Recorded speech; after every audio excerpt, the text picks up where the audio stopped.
السلام علیکم۔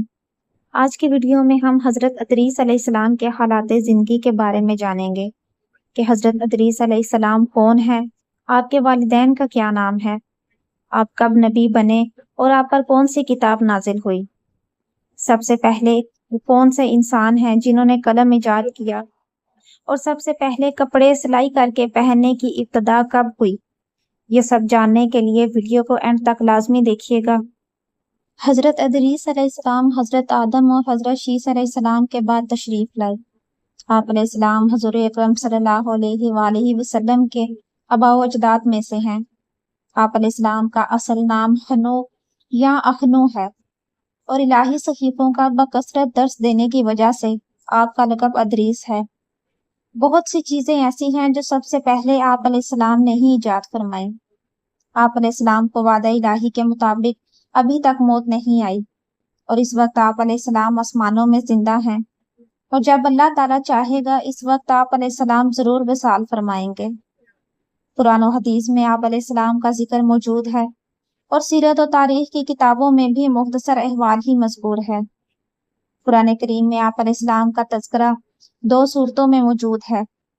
پہلی سورہ مریم میں، اس میں آپ علیہ السلام کے 2 اوصاف صدیق اور نبی کا ذکر ہے، اور ساتھ ہی آپ علیہ السلام کو آسمان کی طرف اٹھانے کے واقعے کی طرف اشارہ بھی ہے۔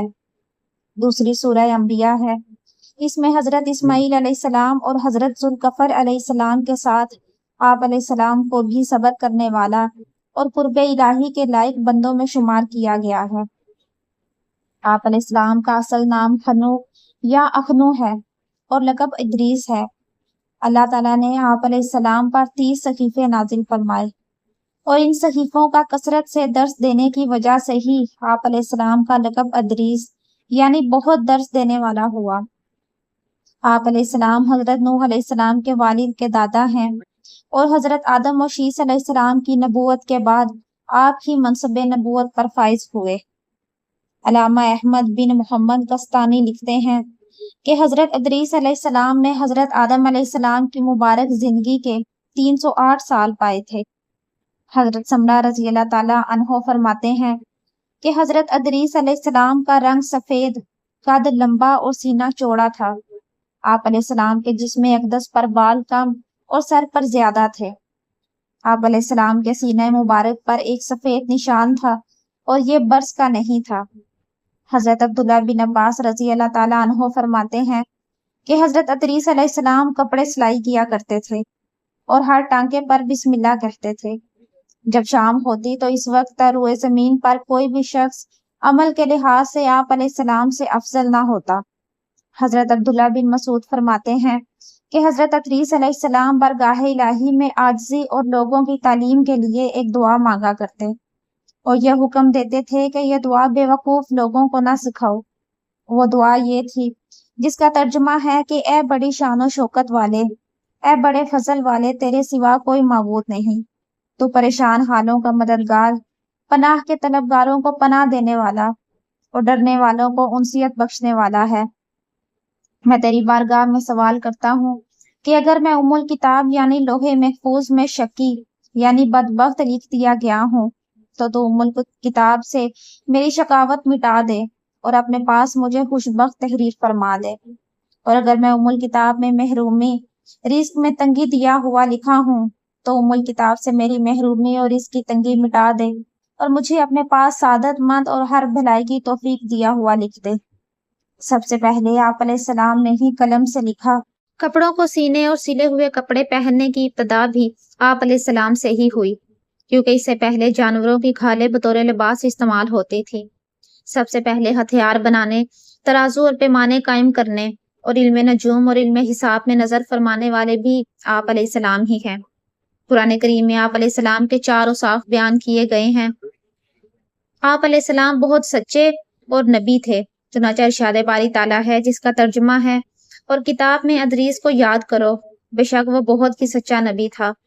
تمام انبیاء کرام علیہم السلام سچے اور صدیق ہیں، لیکن یہاں حضرت ادریس علیہ السلام کی صداقت اور صدیقیت کو بطور خاص بیان کرنے سے معلوم ہوتا ہے کہ آپ میں اس وصف کا ظہور بہت نمایاں تھا، اور سچائی یقیناً اللہ تعالیٰ کو بہت پسند اور اس کے پسندیدہ بندوں کا قابل تعریف وصف ہے۔ آپ علیہ السلام صبر کرنے والے اور قرب الہی کے لائق بندوں میں سے تھے، جیسا کہ ارشاد فرمایا، جس کا ترجمہ ہے، اور اسماعیل اور ادریس اور ذوالکفل کو یاد کرو، وہ سب صبر کرنے والے تھے اور انہیں ہم نے اپنی رحمت میں داخل فرمایا، بے شک وہ ہمارے قرب خاص کے لائق لوگوں میں سے ہیں۔ حضرت ادریس علیہ السلام استقامت کے ساتھ کتاب الہی کا درس دیتے، عبادت الہی میں مصروف رہتے اور راہ میں آنے والی مشقتوں پر صبر کرتے تھے، اس لیے آپ علیہ السلام کو بھی بطور خاص صابرین میں شمار فرمایا گیا۔ اللہ تعالیٰ نے آپ علیہ السلام پر جو انعامات فرمائے، ان میں سے 2 کا تذکرہ قرآن پاک میں بھی موجود ہے۔ آپ علیہ السلام کو اپنی خاص رحمت میں داخل فرمایا، ارشاد باری تعالیٰ ہے، جس کا ترجمہ ہے، اور اسماعیل اور ادریس اور ذوالکفل کو وہ سب صبر کرنے والے تھے اور انہیں ہم نے اپنی رحمت میں داخل فرمایا۔ دوسرا ہے کہ آپ علیہ السلام کو آسمان پر اٹھا لیا، چنانچہ قرآن کریم میں ارشاد ہے، جس کا ترجمہ ہے، اور ہم نے اسے ایک بلند مکان پر اٹھا لیا۔ بلند مکان پر اٹھا لینے کے بارے میں ایک قول یہ ہے کہ اس سے آپ علیہ السلام کے مرتبے کی بلندی مراد ہے۔ ایک قول یہ ہے کہ آپ علیہ السلام کو آسمان پر اٹھا لیا گیا ہے، اور زیادہ صحیح یہی دوسرا قول ہے۔ آسمان پر جانے کے واقعے سے متعلق اعلیٰ حضرت امام احمد رضا خان رحمۃ اللہ علیہ فرماتے ہیں کہ آپ علیہ السلام کے واقعے میں علماء کو اختلاف ہے۔ اتنا تو ایمان ہے کہ آپ آسمان پر تشریف فرما ہیں۔ بعض روایات میں یہ بھی ہے کہ بعد موت آپ آسمان پر تشریف لے گئے۔ اعلیٰ حضرت امام احمد رضا خان رحمۃ اللہ علیہ فرماتے ہیں کہ 4 نبی زندہ ہیں کہ ان کو وعدہ الہیہ ابھی آیا ہی نہیں۔ یوں تو ہر نبی زندہ ہے، جیسا کہ حدیث پاک میں ہے، بے شک اللہ نے حرام کیا ہے زمین پر کہ انبیاء علیہ السلام کے جسموں کو خراب کرے، تو اللہ کے نبی زندہ ہے، روزی دیے جاتے ہیں۔ خیر، ان 4 میں سے 2 آسمان پر ہیں اور 2 زمین پر۔ خضر و الیاس علیہ السلام زمین پر ہیں اور ادریس و عیسیٰ علیہ السلام آسمان پر۔ حضرت ابو ذر رضی اللہ تعالیٰ عنہ سے مروی ہے کہ نبی کریم علیہ السلام نے ارشاد فرمایا، سب سے پہلے جس نے قلم سے لکھا وہ حضرت ادریس علیہ السلام ہیں۔ سیدنا آدم علیہ السلام اور سیدنا شیس علیہ السلام کے بعد انہیں نبوت ملی تھی۔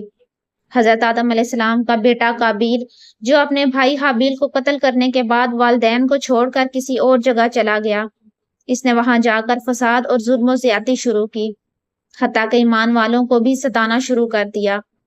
ابلیس نے جب ان کی یہ حالت دیکھی تو اس نے اس موقع کو غنیمت جانا اور انسانی بھیس میں قابیل کی قوم کے ایک شخص کا غلام بن کر رہنے لگا۔ پھر اس نے بانسری شکل کی ایک چیز ایجاد کی اور اس کو بجانے لگا۔ لوگ اس کی آواز پر لٹو ہو گئے اور اس کے گرد بھیڑ لگا کر سننے لگے۔ پھر میلے کا ایک دن مقرر ہو گیا، اس میں ہزارہ مرد اور عورتیں جمع ہونے لگے۔ آہستہ آہستہ یہ لوگ بڑھنے لگے اور ان کا فساد بھی بڑھنے لگا۔ حضرت ادریس علیہ السلام نے جب دیکھا کہ مفسدین ایمان والوں پر ظلم و زیادتی کر رہے ہیں، ان کا فساد بڑھتا جا رہا ہے، اور سمجھانے کے باوجود یہ لوگ باز نہیں آ رہے، تو انہوں نے اپنے پیروکاروں کو جہاد کا حکم دیا۔ حضرت ادریس علیہ السلام پہلے شخص ہیں جنہوں نے اللہ کے راستے میں جہاد کیا، عظمتیں حاصل کی اور دشمنوں کو قیدی بنایا، لیکن نعمتیں اور قیدی ان کے لیے حلال نہیں تھی۔ نبی کریم ہی پہلے رسول ہیں جن کے لیے نعمتیں حلال کی گئیں، لیکن یہ بات یقینی ہے کہ جہاد سب سے پہلے حضرت ادریس علیہ السلام نے کیا۔ انہوں نے جہاد کے لیے ایک لشکر تیار کیا، پھر اس لشکر کو 2 حصوں میں تقسیم کیا، ایک حصہ پیادوں پر مشتمل تھا اور دوسرا سواروں پر۔ چنانچہ بھرپور تیاری کے بعد حضرت ادریس نے قابیل کی قوم پر چڑھائی کر دی۔ حق و باطل کے درمیان زبردست مارکے ہوئے۔ آخرکار حضرت ادریس نے انہیں گھٹنے ٹیکنے پر مجبور کر دیا، ان کا بہت سا ساز و سامان لوٹ لیا اور لوگوں کو قیدی بنا لیا۔ امام ابن اسحاق نے ذکر کیا ہے کہ حضرت ادریس علیہ السلام دنیا میں پہلے شخص ہیں جنہوں نے قلم ایجاد کیا، اور سب سے پہلے انہوں نے ہی قلم سے لکھا تھا۔ آپ کی پیدائش کے وقت آدم علیہ السلام زندہ تھے، اور آدم علیہ السلام کی وفات کے وقت آپ کی عمر 308 سال تھی۔ سیدنا ادریس علیہ السلام نے اپنی قوم کو بتایا تھا کہ میری طرح اس عالم دنیا میں دینی اور دنیاوی اصلاح کے لیے بہت سے انبیاء آئیں گے۔ ان کی نمایاں خصوصیات یہ ہوں گی کہ وہ ہر بری بات سے پاک ہوں گے، انسانی فضائل میں کامل ہوں گے، ان کی دعائیں قبول ہوں گی۔ آپ نے سب سے پہلے طوفان کی اطلاع دے کر انسانوں کو ڈرایا تھا، آپ کی تعلیمات یہ تھیں کہ اللہ کی ذات پر ایمان لانا، توحید پر قائم رہنا، صرف خالق کے کائنات کی عبادت کرنا، آخرت کے عذاب سے بچنے کے لیے نیک اعمال کرنا، دنیا طلب نہ کرنا، ہر معاملے میں عدل و انصاف کو پیش نظر رکھنا، مقررہ طریقے پر ہی عبادت کرنا، ہر ماہ کی 13، 14 اور 15 تاریخ کے روزے رکھنا، جہاد جاری رکھنا، زکوٰۃ ادا کرنا، پاک صاف رہنا، نشہ آور چیزوں سے بچنا، نظر اور قربانی میں اللہ کے نام پر جانور قربان کرنا، پھلوں اور پھولوں میں ہر موسم کی پہلی چیز صدقہ کرنا۔ آپ نے اپنی قوم کو یہ نصیحتیں فرمائیں کہ جہالت کے قریب بھی نہ جاؤ، ورنہ علم میں کمال حاصل نہیں کر سکو گے۔